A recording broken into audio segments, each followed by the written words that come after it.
नमस्कार दोस्तों, जय हिंद, वंदे मातरम। आप सभी का स्वागत अभिनंदन है टीटी फैमिली शिक्षकों के परिवार जायसवाल कोचिंग सेंटर पर, पावर्ड बाय शिक्षा ही प्रकाश है।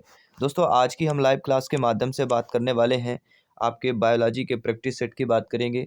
और ये प्रैक्टिस सेट नंबर 6 रहने वाला है, जिसमें हम 50 महत्वपूर्ण लाजवाब प्रश्न करने वाले हैं, एमसीक्यूज करने वाले हैं, जो आपके नए सिलेबस एग्जाम पैटर्न के अकॉर्डिंग होने वाले हैं।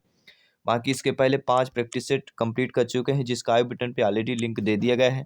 तो सभी लोग तैयार हो जाइए, प्रिपरेशन को बेहतर कीजिए। 120 में से 100 नंबर अंक के जो आपके बायोलॉजी सब्जेक्ट से कंप्लीट कीजिए। तो चलिए, सभी लोग तैयार हो जाइएगा। ये हमारे पिछले प्रैक्टिस सेट का आपका मॉक क्वेश्चन था कि वृद्धि के दौरान संश्लेषित पदार्थ क्या होता है। जीव द्रव्य, एपोप्लाज्मिक ए व बी दोनों, या न्यूक्लिक अम्ल की बात करते हैं। तो वृद्धि के दौरान संश्लेषित पदार्थ हमारा कौन सा कहला जाता है? और वह कहला जाता दोस्तों आपका जीवद्रव्य भी कहला जाता है। और एपोप्लाज्मिक की बात करते हैं तो यहाँ पे ए व बी जो दोनों सही दिया गया है वह हमारा सही हो जाएगा। और आज के प्रैक्टिस सेट का पहला प्रश्न आपके स्क्रीन पर है कि कोरक पुटी शब्द निम्नलिखित में से किस एक के ब्लास्टुला के लिए प्रयोग में लाया जाता है? कंगारू, प्लेटिपस, बंदर, या ए व बी दोनों की बात करेंगे। सभी कमेंट कीजिएगा प्यारे प्यारे भाइयों की, प्यारी प्यारी बहनें, गृहिणी जिनका सपना है टीटी एग्जाम को फतेह करना। तो कोकर पुटी शब्द निम्नलिखित में से किस एक ब्लास्टुला के लिए प्रयोग में लाया जाता है? वह हमारा कहलाता है कंगारू और प्लेटिपस की बात करेंगे।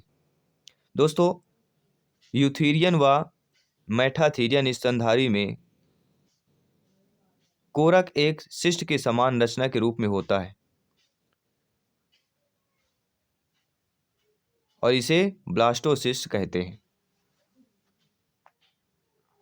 तो हम बात करेंगे डी ऑप्शन की बात करेंगे। इसके साथ ही आपका अगला प्रश्न है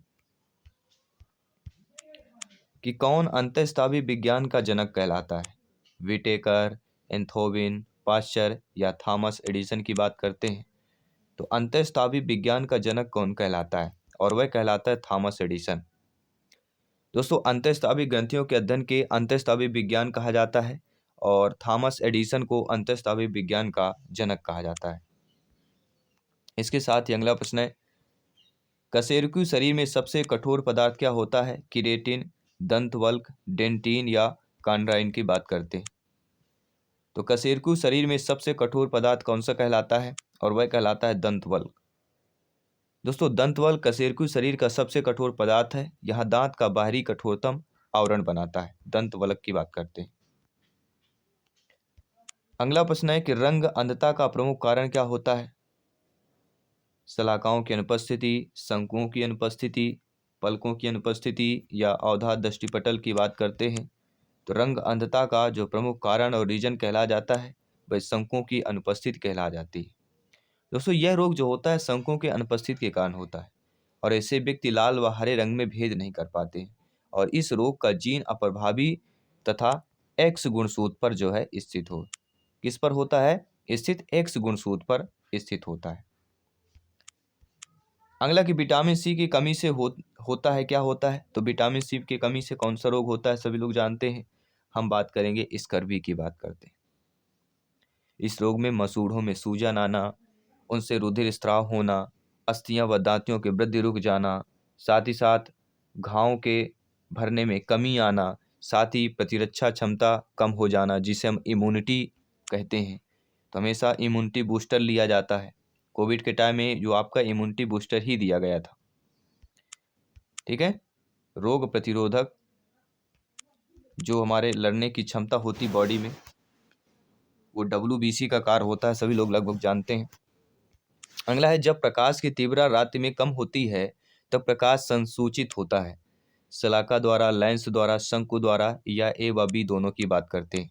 तो जब प्रकाश की तीव्रता रात्रि में कम होती है तो प्रकाश, कौन सा प्रकाश जो है संसूचित होता है और वह हमारा कहला जाता है शलाका। शलाका या किसकी बात करेंगे? रॉड्स की बात करते हैं। जी हाँ, शलाका या रॉड्स मंद प्रकाश के प्रति संवेदनशील होती है, जबकि शंकु कोशिकाएं जो होती हैं ये तीव्र प्रकाश के प्रति संवेदनशील होती हैं। तो शलाका की बात करेंगे। अगला टेक्सान क्या होता है दोस्तों? जी हाँ, आपने शायद पहली बार नाम सुना होगा। या सुना होगा तो ऑलरेडी आप जानते हैं। टैक्सान एक टैक्सोनॉमिक जर्नल का नाम है, टैक्सोनॉमी की शाखा का नाम है, वर्गीकरण की एक रैंक जैसे प्रोटोजोआ का नाम है, या एक समान निर्मित जीवों का समूह। तो टैक्सान क्या होता है? टैक्सान होता है वर्गीकरण का एक रैंक जैसे प्रोटोजोआ। दोस्तों किसी भी स्तर का वर्गीय समूह टैक्सीन कहलाता है, और फाइलम, गण, वर्ग, कुल, वंश, कैटेगरी इनके नाम होते हैं, जैसे प्रोटोजोआ, पोरीफेरा, आर्थ्रोपोडा, इन्हें आपका इंसेक्टा, टैक्सान, ये सारे एग्जाम्पल्स हैं। अगला प्रश्न है, चार वेशमी हृदय, पंख और न्यूमेटिक अस्थियों जैसे विशेष लक्षण कशेरुकों के किस वर्ग के होते हैं? साइक्लोस्टोमेटा, पक्षी, सरीसृप या स्तनधारी की बात करते हैं। तो चार वेशमी हृदय, पंख, न्यूमेटिक अस्थियों जैसे विशेष लक्षण कशेरुकों में किस वर्ग के होते हैं? तो वह हमारा वर्ग कहला जाता है सरीसृप वर्ग।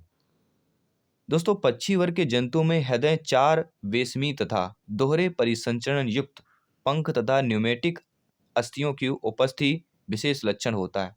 इनमें उड़ने के लिए गढ़ा हुआ नौकाकार शरीर, अनेक अस्थियां और वातिल अस्थियां भी होती हैं। इसके साथ फेफड़ों से जुड़े वायु आशय पाए जाते हैं। तो सरीसृप की बात करेंगे। अगला, गुणसूत्र की जीनी सूचना को एक पीढ़ी से दूसरी पीढ़ी में ले जाने का कार्य प्रतिपादित होता है। आरएनए द्वारा, डीएनए द्वारा, हिस्टोन द्वारा या कैल्शियम द्वारा होता है। तो आप सभी लोग जानते हैं कि गुणसूत्र की जीनी सूचना को एक पीढ़ी से दूसरी पीढ़ी में ले जाने का कार्य जो प्रतिपादित होता है वह आपके डीएनए द्वारा होता है। जीन डीएनए की क्रियात्मक इकाई कहलाती है। प्रत्येक जीन गुणसूत्र पर एक विशिष्ट लोकस पर स्थित होता है। इस प्रकार गुणसूत्र की जीनी सूचना को एक पीढ़ी से दूसरी पीढ़ी में ले जाने का कार्य डीएनए द्वारा किया जाता है। अगला, निम्न में से कौन सा जंतु शिकारी होता है? जी हाँ, शिकारी जंतु की बात करेंगे। तो आप सभी लोग जानते हैं जो नेरिस होता है। जी हाँ दोस्तों, नेरिस की बात करेंगे। नेरिस एक विश्वव्यापी तथा समुद्रवासी पॉलीकीट प्राणी होता है। यह रातटिचर तथा मांसाहारी होता है और छोटे छोटे क्रस्टेशियन, मोलस्क और एनिलिड जंतुओं का यह शिकार करता है। तो नेरिस की बात करें। अगला, गुणसूत्र केंद्रक में एक धागे जैसी संरचना होती है। इसका वर्णन सर्वप्रथम किया था मेंडल ने, स्ट्रासबर्गर ने, डार्विन ने या लेविंस्की ने किया था। तो गुणसूत्र केंद्रक में एक धागे जैसी संरचना होती है, इसका वर्णन सर्वप्रथम किसने किया था? तो हम बात करेंगे यहाँ पे स्ट्रासबर्गर ने किया था। यहाँ पे बी ऑप्शन आप लोगों का सही हो जाएगा। और सभी लोग जानते हैं गुणसूत्र की खोज 1875 में स्टारबर्ग ने की थी और वाल्डेयर ने इसे क्रोमोसोम कहा था। वाल्डेयर ने इसे क्या कहा था? इसे क्रोमोसोम कहा था। ये भी चीज़ें नोट करते जाना। छोटी छोटी चीज़ें होती हैं, इन्फॉर्मेशन होता है जो आपके प्रिपरेशन को बेहतर करता है, आपकी तैयारी को मजबूत करता है। जीन बने होते हैं, तो जीन किसके बने होते हैं?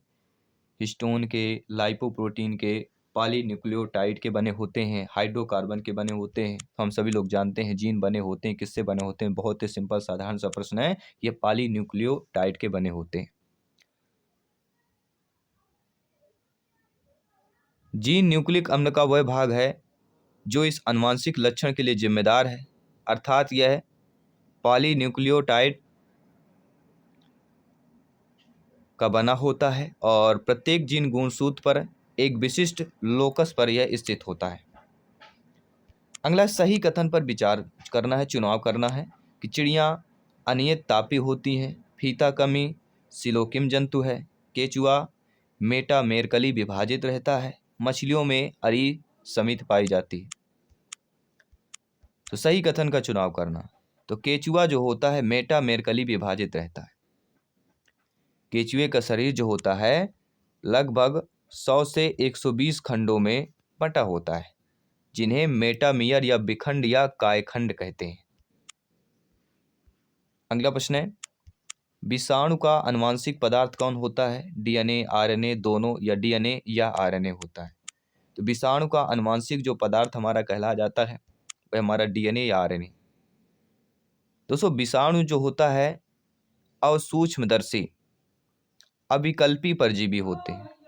ये जंतु का कोशिका पादप, कोशिका या जीवाणु सभी के परजीवी होते हैं और इनमें जो होता है केवल एक ही प्रकार का न्यूक्लिक अम्ल अर्थात डीएनए या आरएनए होता है। तो यहाँ पे जो डी ऑप्शन दिया गया है वह हमारा यहाँ पे सही हो जाएगा।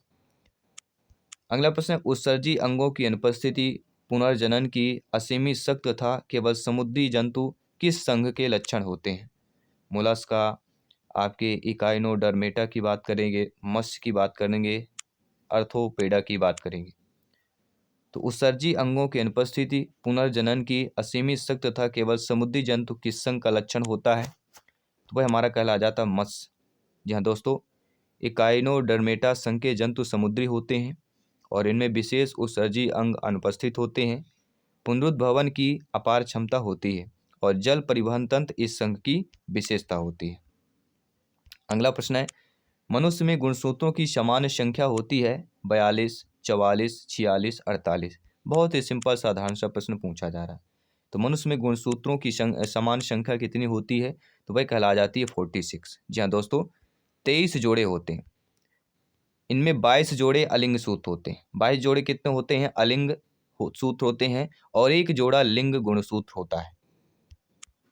इसके बाद अगला प्रश्न है कि अरी सम्मित प्राय जंतुओं में पाई जाती है जिसमें आहार नाल में एक छिद्र पाया जाता है, पोषण सीलेरी बीज से होता है, आधार से जुड़े रहते हैं, जल में निवास करते हैं। तो अरी सम्मित प्राय जंतुओं में पाई जाती है, किस में पाई जाती है? तो आप सभी लोग जानते हैं जिसमें आधार से जुड़े रहते हैं। अरी सम्मित वाले शरीर में अंगों का विन्यास शरीर के केंद्रीय अक्ष की चारों ओर त्रिज्याओं पर इस प्रकार होता है कि शरीर को एक से अधिक व्यासों पर समान अर्धभागों में काट सकते हैं और अरी सम्मित वाले जंतु प्राय आधार से जुड़े रहते हैं। अगला प्रश्न है, अनुवांशिक लक्षणों के वाहक कौन होते हैं? गुणसूत्र, माइटोकॉन्ड्रिया, युग्मक या युग्मजनक की बात करते हैं। तो अनुवांशिक लक्षणों के वाहक कौन होते हैं? आप सभी लोग जानते हैं गुणसूत्र की बात करते हैं। ये क्या होते हैं? ये अनुवांशिक लक्षणों को एक पीढ़ी से दूसरी पीढ़ी में ले जाते हैं, वह होते हैं गुणसूत्र। मनुष्य में गुणसूत्र 23वें जोड़े को क्या कहा जाता है? तो हमने पिछले क्वेश्चन में आपको बताया भी है, उसको ऑटोसोम की बात करेंगे। मनुष्य में गुणसूत्रों की द्विगुणित संख्या 46 तथा 23 जोड़ी होते हैं। 22 जोड़े अलिंग सूत्र होता है, 23वां जोड़ा गुणसूत्र लिंग गुणसूत्र होता है, या इसे आपका क्या कहते हैं? आपका हेटेरोसोम कहते हैं। सॉरी, मनुष्य के गुणसूत्र के 23वें जोड़ों को क्या कहा जाता है? हेटेरोसोम कहा जाता है। तो यहाँ पे हमारा जो तीसरा बी वाला ऑप्शन दिया गया है, हेटेरोसोम वाला ऑप्शन सही हो जाएगा। ठीक है, आई होप सभी समझ गए होंगे। आइए बात करते हैं अगले प्रश्न की। दोस्तों, गुणसूत्र संख्या निश्चित होती है, जाति के लिए, परितंत्र के लिए, समुदाय के लिए या जैव मंडल के लिए होती है। तो गुणसूत्र संख्या निश्चित होती है, किसके लिए निश्चित होती है? तो वह होती है जाति के लिए। किसी भी जाति के लिए गुणसूत्रों की संख्या निश्चित होती है। जैसे मनुष्य में गुणसूत्रों की कुल संख्या 46 या 23 जोड़े होते हैं, इसी प्रकार गुणसूत्र की संख्या किसके लिए निश्चित होती है? जाति के लिए होती है। अगला, प्लाज्मोडियम मनुष्य में फैलता है। तो प्लाज्मोडियम मनुष्य में जो है फैलता है नर एनाफ्लीज से, मादा एनाफ्लीज से, दोनों से, या मादा क्यूलेक्स से फैलता है। तो प्लाज्मोडियम मनुष्य में किससे फैलता है? ये दोस्तों आपके मादा एनाफ्लीज से फैलता है और यह मलेरिया रोग का कारण होता है। अगला प्रश्न है, सर्वप्राचीन जीवित जीवाश्म कौन सा होता है? आर्किट्यूथियम या आर्किट्यूथिस की बात करेंगे, नियोपिलाइना की बात करेंगे, नॉटिलस की बात करेंगे, लिमुलस की बात करेंगे। तो सर्वप्राचीन जीवित जो जीवाश्म कहलाता है वह हमारा कहला जाता है नियोपिलाइना। नियोपिलाइना को एनिलिडा और मोलस्का संघों की संयोजी कड़ी कहते हैं और जीवित जीवाश्म मानते हैं। इसे 1952 में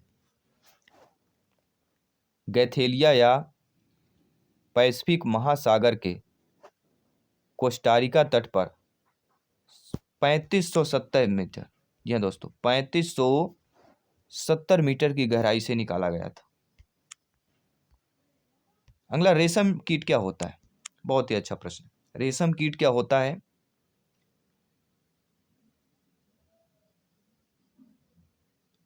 सभी लोग बताइए। यहाँ पे रेशम कीट की बात करेंगे। रेशम कीट क्या हो जाएगा? तो रेशम कीट जो होता है सलभ होता है। बॉम्बिक्स मुराई या रेशम कीट से रेशम प्राप्त होता है। यह एक सलभ है जो संघ आर्थ्रोपोडा के वर्ग इनसेक्टा का जंतु कहलाता है। इसके बाद अगला प्रश्न है कि विटेकर 1969 के वर्गीकरण में अकेंद्रित एक कोशिकीय जंतु सम्मिलित किए गए। किसमें सम्मिलित किए गए थे? तो आपके मोनेरा में जो है सम्मिलित किए गए थे। आपके विटेकर 1969 के 5 जगत वर्गीकरण के अनुसार अकेंद्रीय प्रोकैरियोटिक एक कोशिकीय जीवों को जगत मोनेरा में रखा गया। इसके अंतर्गत जीवाणु, नीलहरित शैवाल और माइकोप्लाज्मा आते हैं। अगला प्रश्न है मानव जैव विकास में कौन सा सर्वाधिक जो है आपका आधुनिक कहलाता है? तो मानव जैव विकास में सर्वाधिक जो आधुनिक हमारा हो जाता है वह हो जाता है आपका नवपाषाण। मानव के जैव विकास में सर्वाधिक आधुनिक काल नवपाषाण होता है। इस काल में मानव ने कृषि और सभ्यता अर्थात गृहस्थ व सामाजिक जीवन, वस्त्रों एवं बर्तनों का उपयोग, ज्ञान विज्ञान आदि अपनाकर वर्तमान रूप धारण किया। तो हम किसकी बात करेंगे? नवपाषाण की बात करते हैं। अगला प्रश्न है जो कि बहुत ही इंटरेस्टेड प्रश्न है।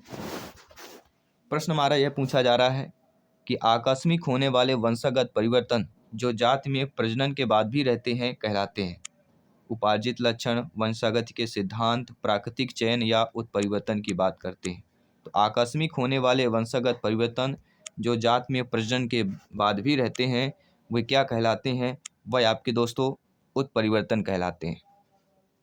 जीन अथवा गुणसूत्र में उत्पन्न आकस्मिक परिवर्तन जो वंशागत होते हैं और पीढ़ी दर पीढ़ी चलते रहते हैं उत्परिवर्तन कहलाते हैं। डी ऑप्शन सही हो जाएगा। इसके साथ अगला प्रश्न है जावा मनुष्य का जंतु वैज्ञानिक नाम क्या है?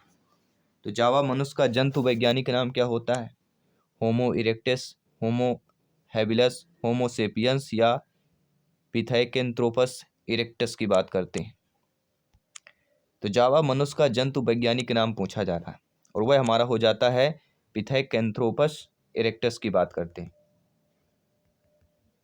सभी कमेंट कीजिएगा, फीडबैक कीजिएगा।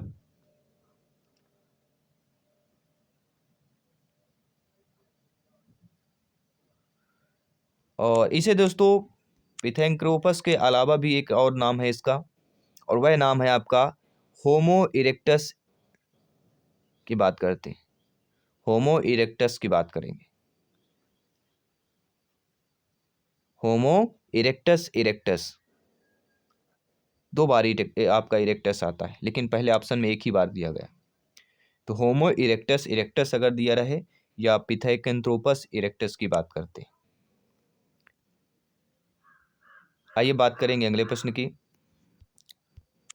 निम्नलिखित में से कौन सा मोती उद्योग का जनक माना जाता है? आइनोस्की, लुई पाश्चर, हार्वे या कोकची मिकी मोटो की बात करते हैं। तो कौन सा जो है मोती उद्योग का जनक माना जाता है और वह हमारा कहलाता है कोकची मिकी मोटो। दोस्तों जापान के कोकची मिकी मोटो को मोती उद्योग का जनक माना जाता है। किसको? जापान की बात करें।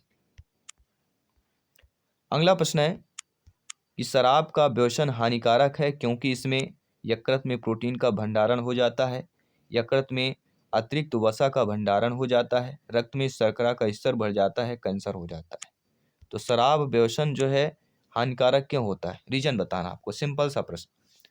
इसमें जो होता है यकृत में अतिरिक्त वसा का भंडारण हो जाता है।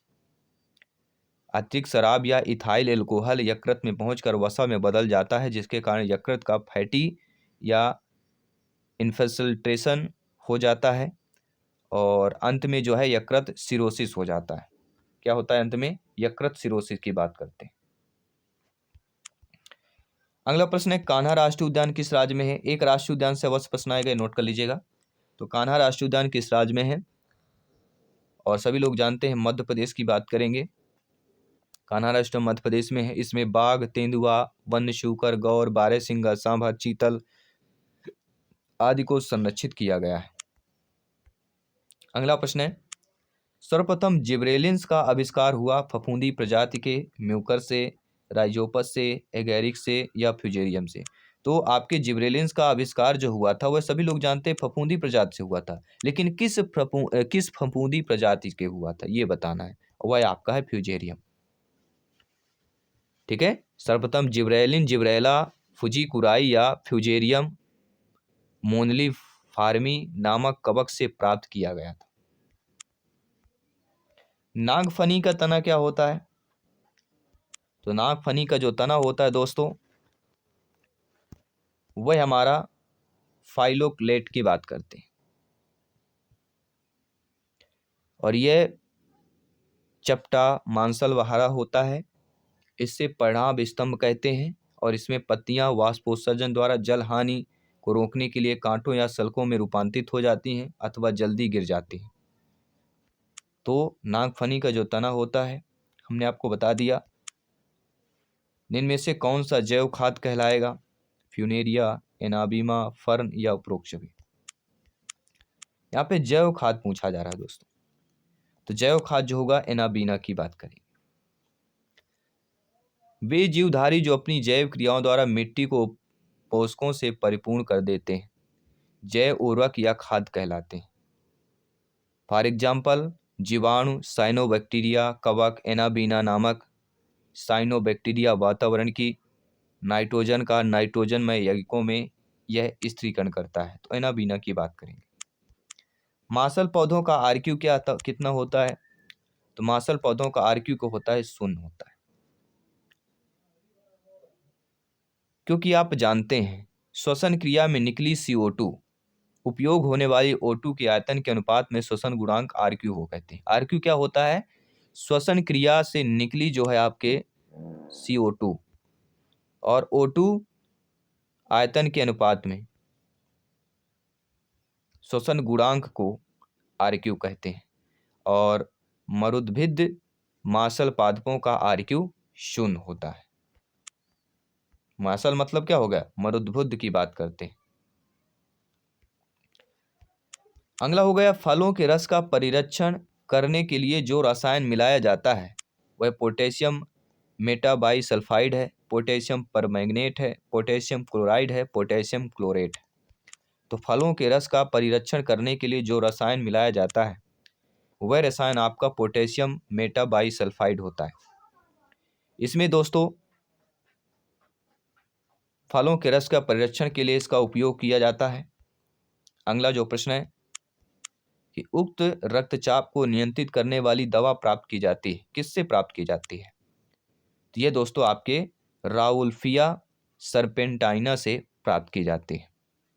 पहला ऑप्शन सही हो जाएगा। इसके साथ अगला प्रश्न है कि जूट का वानस्पतिक नाम क्या है? लाइनम यूसी टेटिसिमम की बात करेंगे, कोरकस कैप्सुलरिस की बात करेंगे, हिबिस्कम सबडरीफा की बात करेंगे, क्रोटेलेरिया जुनसिया की बात करेंगे। तो जूट का वनस्पतिक नाम पूछा जा रहा है, और जूट का वनस्पतिक नाम होता है कोरकोरस कैप्सुलरिस की बात करते हैं। इसके फ्लोएम से रेशे जो है प्राप्त किए जाते हैं। अगला विषाणुओं का आनुवांशिक पदार्थ कौन होता है? तो विषाणुओं का जो आनुवांशिक पदार्थ हमारा कहलाता है वह कुछ विषाणुओं में केवल DNA एवं कुछ में केवल RNA होना। इनमें क्या होता है? न्यूक्लिक अम्ल DNA या RNA होता है, और यह केवल जीवित कोशिकाओं के अंदर ही क्रियाशील होते हैं। अतः कुछ विषाणुओं में केवल DNA, कुछ विषाणुओं में RNA आनुवांशिक पदार्थ होता है। अगला जो प्रश्न है इंटरेस्टेड प्रश्न है, ध्यान दीजिएगा, फीडबैक कीजिएगा पर क्वेश्चन पर कमेंट। खाद्य विषाक्तता किसके संक्रमण के कारण होती है? Bacillus megaterium, salmonella typhi, E coli या कोलेस्ट्रीडियम बाटुलिनम की बात करते हैं। तो खाद्य विषाक्तता किसके संक्रमण के कारण होती है? और वह हमारा कहलाता है क्लास्ट्रीडियम बाटुलिनम की बात करते हैं। डी ऑप्शन सही हो जाए। कोई भी डाउट हो बेफिक्र कमेंट कर सकते हैं। दोस्तों साइनोबैक्टीरिया को निम्न में से किस जगत में सम्मिलित किया गया है? मुनेरा, प्रोटिस्टा, शैवाल या ब्रायोफाइटा जगत में सम्मिलित किया गया है। तो जो आपका साइनोबैक्टीरिया है इसको जो है किस जगत में सम्मिलित किया गया है, और वह आपका कहलाता मोनेरा।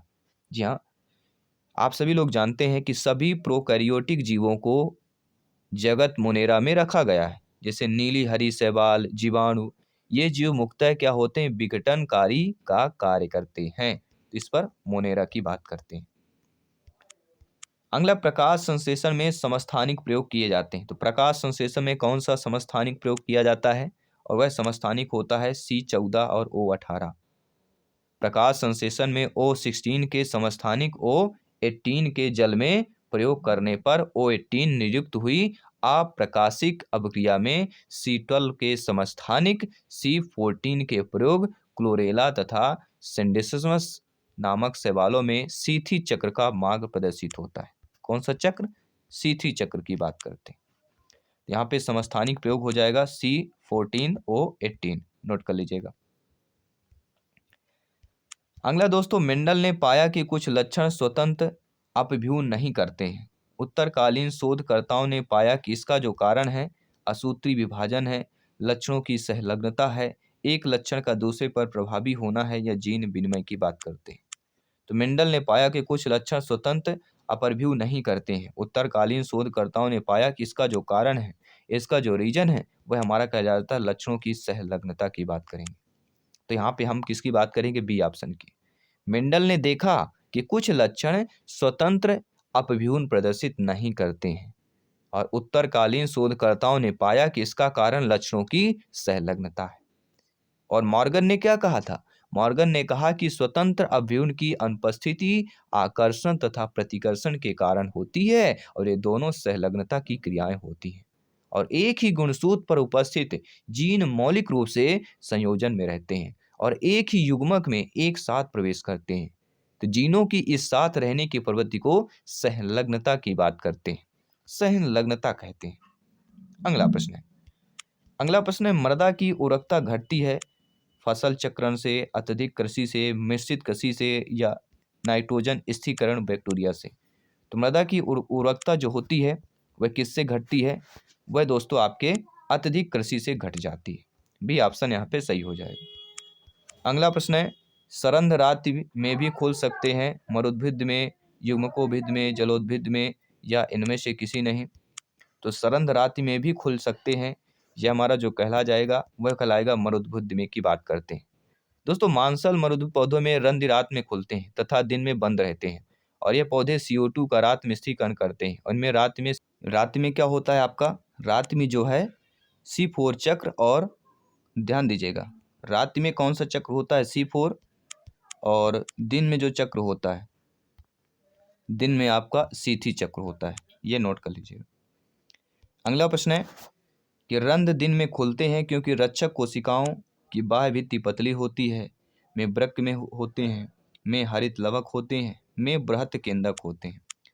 तो रंध्र दिन में खुलते हैं क्योंकि ये रक्षक कोशिकाओं किसमें होती है, तो यह आपके हरित लवक में होते हैं। फोटो एक्टिव रंध्र प्रकाश में खुलते तथा अंधकार में बंद होते ही रंध्र प्रकाश की उपस्थिति में प्रकाश संश्लेषण अर्थात हरित लवक के कारण CO2 की सांद्रता कम होने पर, अधिक ताप तथा द्वार कोशिकाओं में स्फीत होने पर खुलते हैं तथा शिथिल होने पर यह बंद हो जाते हैं। अगला प्रश्न दिया गया है कि जीवाणुओं में लैंगिक जनन किसके द्वारा होता है, अंतःबीजाणु, रूपांतरण, कोनिडिया, या बाह्य जीवाणु की बात करते हैं। तो जीवाणुओं में लैंगिक जनन जो है किसके द्वारा होता है, और ये आपके रूपांतरण के द्वारा होता है। जीवाणुओं में लैंगिक जनक, या इसे हम क्या कहते हैं, जनन को अनुवांशिक पुनर्योजन, यह रूपांतरण जीन वहन तथा संयुग्म द्वारा होता है। और इस रूपांतरण को सर्वप्रथम ग्रिफिथ ने निमोकोकाकस जीवाणु में 1928 में देखा गया था। किससे देखा, 1928 में देखा था। अगला प्रश्न दिया गया कि इनमें से आकार विहीन जीव कौन सा होता है, माइकोप्लाज्मा, जीवाणु, विषाणु, या नीली हरी शैवाल, या साइनोबैक्टीरिया की बात करते हैं। इनमें से आकार की विहीन जीव जो हमारा कहला जाता है वह हमारा माइकोप्लाज्मा की बात करते हैं। दोस्तों, माइकोप्लाज्मा सूक्ष्मतम एक कोश की आकार विहीन प्रोकैरियोटिक जीव होता है। इनकी आवृत्त कोशिका भित्ति की अनुपस्थिति के कारण अनिश्चित होती है तथा इनमें बहुरूपता पाई जाती है? तो माइकोप्लाज्मा की बात करते हैं, पहले ऑप्शन की बात करते हैं। अगला जो प्रश्न है, किसी जलीय वातावरण में सूक्ष्म जंतुओं और पौधों को एक साथ क्या कहते हैं? सहभोजी, शाकाहारी, प्राणीजात और पेड़ पौधे या प्लवक की बात करते हैं? तो किसी जलीय वातावरण में सूक्ष्म जंतुओं और पौधों को एक साथ क्या कहते हैं? तो वह कहते हैं प्लवक। जी हाँ दोस्तों, ऐसे सूक्ष्म जीव जो प्लवित अवस्था में जीवन व्यतीत करते हैं तथा जिनको गति लहरों पर निर्भर करती है, प्लवक कहलाते हैं। और ये सूक्ष्म पादप प्लवक का सूक्ष्म प्राणी प्लवक होते हैं। इसके साथ आपका अगला प्रश्न है, आपके स्क्रीन पर है, और आपके स्क्रीन पर अगला प्रश्न है कि कोशिका सिद्धांत प्रस्तावित किया था? स्लाइडेन एवं स्वान ने, वाटसन एवं क्रिक ने, डार्विन एवं वैलेस ने, मेंडल एवं मॉर्गन की बात करते हैं। तो कोशिका सिद्धांत किसने प्रस्तावित किया था? आप सभी लोग जानते हैं, हम बात करेंगे स्लाइडेन एवं स्वान की। ठीक है, थियोडर स्वान और स्लाइडेन ने इसे जो है 1839 में जो है प्रतिपादित किया था। इसके बाद जो है अगला प्रश्न है, 50 नंबर क्वेश्चन है, 50वां प्रश्न है कि तंबाकू मोजेक वायरस का सर्वप्रथम क्रिस्टलीकरण किया था? WR स्टेनले ने, एडवर्ड जेनर ने, लुई पॉस्चर ने या एंडे लोफ ने किया था? तो तंबाकू मोजेक वायरस का सर्वप्रथम क्रिस्टलीकरण किसने किया था, यह आपको कमेंट करके बताना है। यह आप सभी के लिए मॉक क्वेश्चन के रूप में प्रश्न दिया गया है। साथ ही साथ 50 क्वेश्चनों में से 50 प्रश्नों में से आपने कितना फीडबैक किया है, ये भी आपको कमेंट करके अवश्य शेयर करना है। मैं आपके साथ जयसवाल सर मिलता हूँ शाम को 7 बजे पेडागॉजी के लाइव क्लास के साथ। सभी मित्रों को जय हिंद, वंदे मातरम, धन्यवाद सभी का।